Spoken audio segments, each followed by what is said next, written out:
The Avengers radio series, a cultural phenomenon in South Africa back in the 1970s. South Africa was a country with no national television service.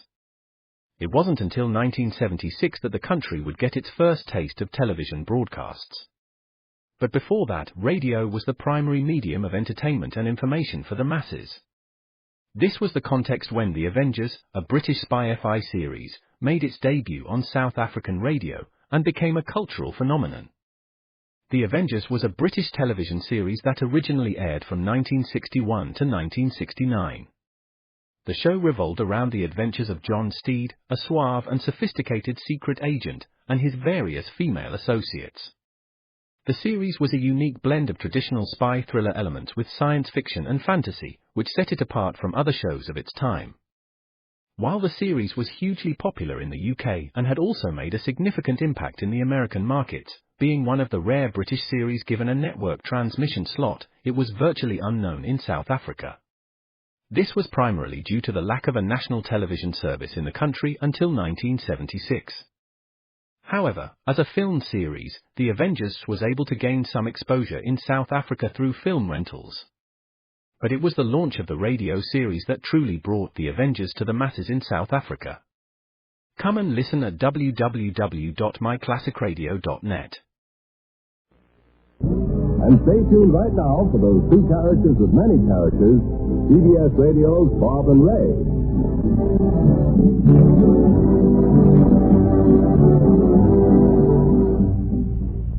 And now, Mr. B. Elliott and Mr. R. Goulding present the CBS Radio Network. What were you saying? Well, I was talking with Goulding this morning, and they said that if I came by when you went on the air, he'd say, all right. Well, I don't know. He didn't say anything to me, Elliott, about it. Goulding? What? This lady says you told her to drop by here today.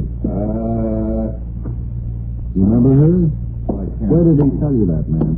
Well, I was up here right after you signed off yesterday. I was helping out. Yeah, but, I was helping out in South. Well, what's the reason for you to want to be on the show? Well, I always wanted to be on the radio, and I told him I had some acting experience, and he said if I'd come back tomorrow, he seemed in a rush. Mrs. Goulding said this. That fellow there. Yeah. Well, I won't deny it, but, you've forgotten it, huh? Yeah, I can't remember it. And I don't see any call on the script at all anywhere. Do you?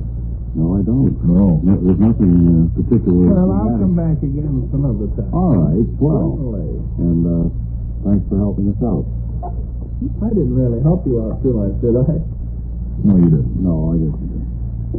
Well, it's been a long time since we've called in the award-winning radio correspondent, Wally Ballou. Did you realize something I read the other day? He is now in his 23rd year of special events coverage. Really? He's been doing it for 23 years. 23 years of coverage. I mean, that's too long for one fella. I mean, to be out working that way. It almost makes him the dean of special events reporters. Well, let's see. I think it makes Bob Trout look like a journeyman. I'll put it that way. In all those years.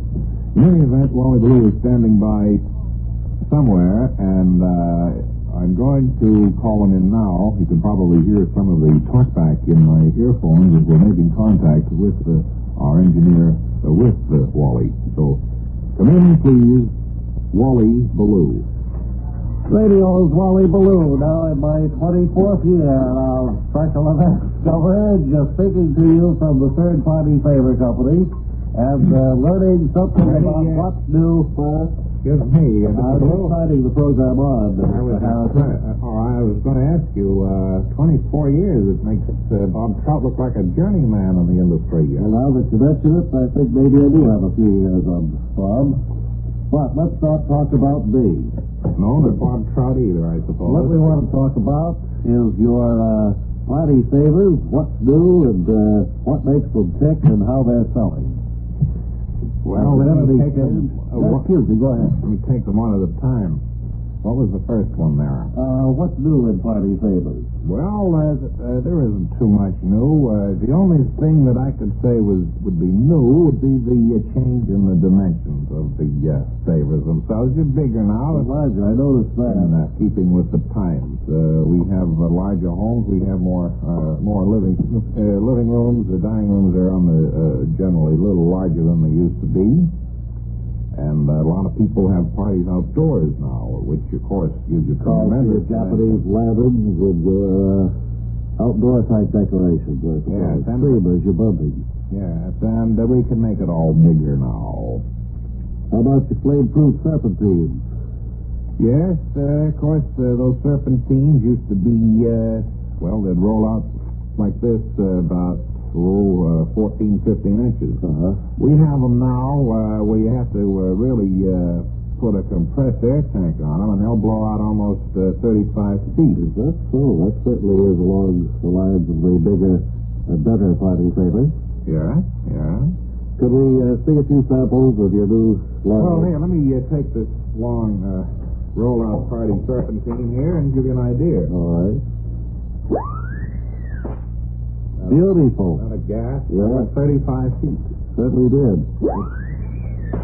It didn't come back either. It just stayed out there. I might point out that some of these are so long that I would recommend only one or two at a party, and definitely outdoors, or point them towards the floor. How about rattles and ratchets? Do you have those? Oh, bigger. Here's a ratchet that I'd like to show you. Oh, here's the ratchet. Oh, yeah. You notice that's the size of a huge oar that people used to propel themselves in boats, and we've attached the ratchet. Now, you need two men for that. One of whom should be Big Daddy Lipscomb, because it's very big and heavy. Well, It's a little party favorite joke.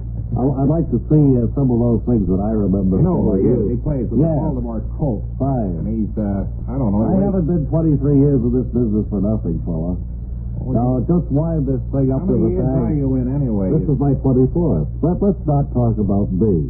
All right. I remember from my youth at birthday parties those Bob Trout little came up surprise here 3 things. or 4 years ago. Let's not talk about Bob Trout Did either. a nice job, I thought. Did a nice job. He does a fine job. Yeah, very intelligent questions. He didn't come in and waste too much of my time. He was in and gone before you Well, could I would leave if we could just wrap this thing up somehow. All right. Well, to end this interview, I'd like to show you the popping fortune favors, which are placed at every table setting, where the person will reach in and pull this. Well, he needs the help of another man. Right. Could I try one end of this and you try the other? All right, here we go. Pull it out. Let's see. Right. The other end would go off. Yeah. Well, wait a minute. There's it. Oh, and look at that. We forgot to even put a fortune in there. Well, that was more or less of a dud then, I guess. Well, no, when the dud, you heard the two caps go off. Incidentally, those caps are not truly caps. They're the size of a 55-millimeter shell. Thanks very much, Mr. Harrison, for talking with us today. And now, as I begin my 24th year of special events coverage... Another one like this, you won't see the 25th. This is Wally Ballou returning it to our main studio. Back here in our main studios. It's time for Celebrity Snapshot. Gee, Wally took up too much time. Too much. We'll have to cut that before we put it on the air. Much. Tonight's guest is actor Jennifer Mandible. And, what do you mean, cut before you want to hear? You're on here now. The big sign on the door says so. Well, and there's been people calling, complaining about the show already. So it's on the air. I noticed the switchboard with a glow there. Like, oh, boy. Sure.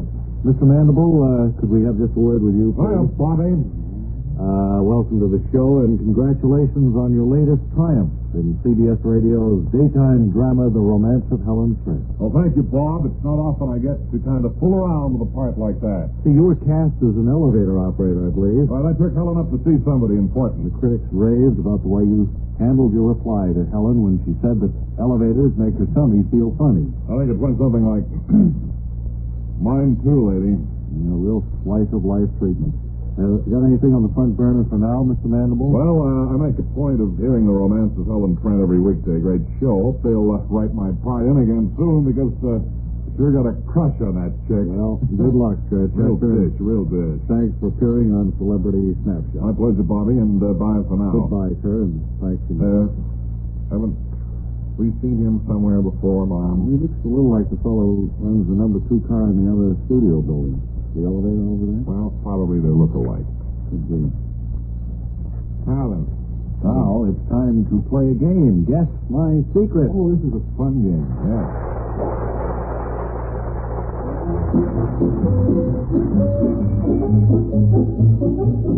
Hi, this is Don Swarm, and there's our panel over there. The man who's just this moment finished shaking hands with our panelist is Bill Joyner, this week's guest with a secret. And panelists, if you'll all place your earplugs in your ears. Good, and sir, will you tell me what your secret is? Well, my secret is I wish the secret I have to tell was much longer, about a half hour longer, so we wouldn't have to listen to the people on the panel. Well, that's not exactly a secret. That's a desire on your part. You bet it is, buddy. I think we better hear the secret you discussed with me before the show. Do you mind? Well, I'm sorry. I see the panelists are still wearing their earplugs, so go ahead. Now, when they start to talk, then I have a set of earplugs, too, because... Sir, we had you flown in for the show in good faith, and I don't think you're helping... I'm sorry. Helping it along very much. Sorry. Now, Mr. Joyner, would you tell us the secret you had written in the letter you sent to us? Well, I've been thinking it over, and you know what? What, Mr. Joyner? Well, just before I left Washington, the boys in the Pentagon told me I'd better not monkey around with the secret I've got. So they said I could get 20 years if I revealed it. And I think they're right. I looked it up. Thank you. Thank you very much. Well, then, do you have an alternate secret, Mr. Joyner? Something that would... I think so. Can I talk into the mic that makes your voice sound hollow? Do you have one? Yeah, is it an interesting secret? Is it going to be worth all this trouble? Mm-hmm. No, go ahead, then. I was puttering in my garden the other day. Well, that doesn't sound too interesting, Mr. Joyner. Let me finish. I was puttering in my garden the other day, and I was amazed to find that the garden was full of poison ivy. Is that your secret, sir, that you have a garden full of poison ivy? You don't let a guy finish anything. Oh, I'm sorry. Go ahead. Can you hear the mic again? Yeah, go ahead. Well, my secret is, I'll bet the panel didn't notice the poison ivy all over my fingers when I shook hands with them a few minutes ago. Well, that's not such a great secret. They'll guess that in a second. Well, they might not. It takes about 2 days before the itching starts. Oh, I think you're a bad player through, Mr. Joyner. So are you and your gang. Yeah?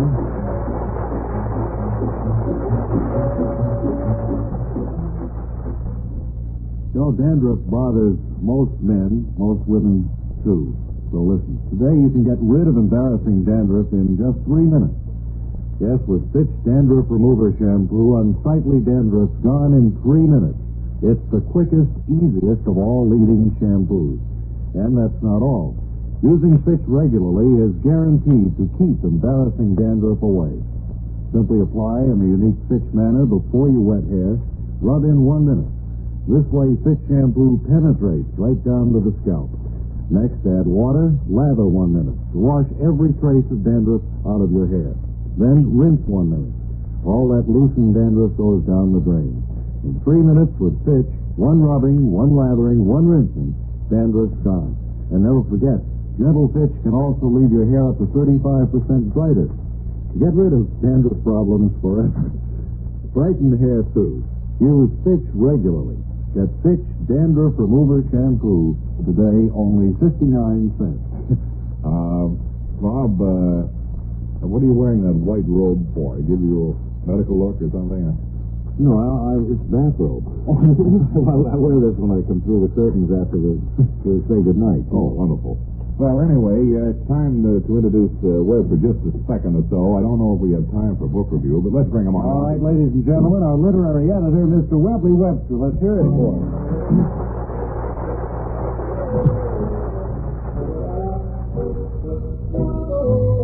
Hey! Hi, Webb. what kind of music is this? Do you think I am? Some Cadero Hopper or Mortimer Snurd or something? What the deuce? You're all upset about Leave me on with that idiot music like I'm some hokey piece of wood or something.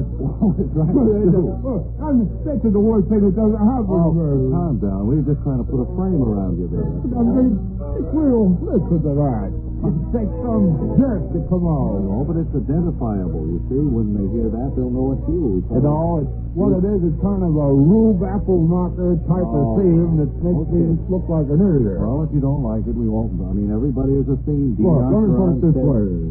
Would you like your folks at home to hear you introduce that kind of a theme? Well, I don't know. I guess maybe... Remember the golden rule. If you have a... I forget it. Right. We'll have a parting word from us and our announcer, Harley Thurston, in just 10 seconds.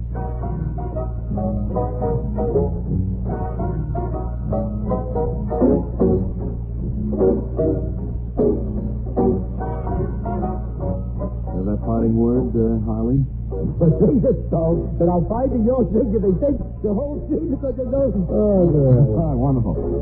That's it. Until tomorrow, this is Ray Goulding reminding you to write if you get work. Bob Elliott reminding you to hang by your thumb. Give to unlock cerebral palsy's mysteries. This is the CBS Radio Network. KNX. CBS Radio in Los Angeles. In Los Angeles.